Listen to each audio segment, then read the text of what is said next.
গরুর কোনো কিছুই এখন আর ফেলনা নয়। বিভিন্ন দেশে রপ্তানি হচ্ছে এই প্রাণীর বিভিন্ন অঙ্গ। বছরে কোটি কোটি টাকা আয় করছেন চট্টগ্রামের এক ঝাঁক তরুণ উদ্যোক্তা। দেশেও বেড়েছে গরুর চর্বির চাহিদা। রতন দাসের ছবিতে চট্টগ্রাম থেকে নয়ন বড়ুয়া জয়ের রিপোর্টে বিস্তারিত।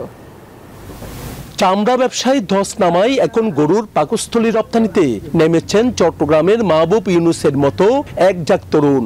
অথচ একসময় গরু জবাইয়ের পর পাকস্থলী উচ্ছিষ্ট হিসেবে ফেলে দেওয়া হতো, কিন্তু এখন কোরিয়া, চীন ও হংকং সহ বিশ্বের বিভিন্ন দেশে চাহিদা বৃদ্ধি পাওয়ায় করা হচ্ছে রপ্তানি। এখন বর্তমানে এগুলা ওমাসুম নামে পরিচিত, এগুলা ভিয়েতনাম হয়ে হংকং হয়ে এখন চায়নাতে যাচ্ছে। এইটা হচ্ছে আপনার চায়নাতে নেই, এটা ক্যাশ টাকা, কোনো বাকি নেই। শুধু গরুর পাকস্থলী নয়, গরুর বিশেষ অঙ্গ বা পিজল রপ্তানি করে বাজিমাত চট্টগ্রামের এই তরুণ উদ্যোক্তাদের। মানে বাংলাদেশ থেকে 10 কন্টেইনার যায়, 10 কন্টেইনার আপনার এক কন্টেইনারের মধ্যে 28 টন করে। জিনিসটা আমাদের বাংলার জন্য অনেক উপকৃত বলতে গেলে বৈদেশিক মুদ্রা অর্জন হচ্ছে, ডলার আসতেছে। এর মধ্যে চীন, ভিয়েতনাম ও হংকংয়ে গরুর পাকস্থলীর চাহিদা বেশি থাকলেও কানাডা, আমেরিকা, জাপান ও দক্ষিণ কোরিয়ায় পিজলের চাহিদা বেশ।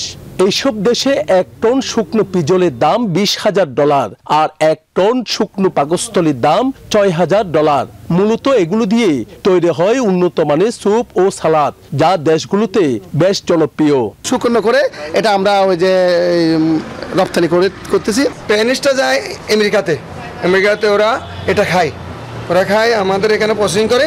লাভজনক ব্যবসা হওয়ায় কর্মসংস্থানও বাড়ছে অনেকের। এটা আসার পরে আমাদের অনেক কাজের চাহিদা বাড়ছে, আমাদের এটাতে অনেক ইনকাম হচ্ছে। এইদিকে গরুর চর্বি সাবান তৈরিতে ব্যবহার হওয়ায় দেশেও বেড়েছে চাহিদা। নয়ন বড়ুয়া জয়, নিউজ 24, চট্টগ্রাম। বান্ডেল থাকলে প্রতি সেনমানিতে টাকা বাঁচবে। বিকাশ সেনমানি বান্ডেল কিনে জিতুন প্রতি লেনদেনে।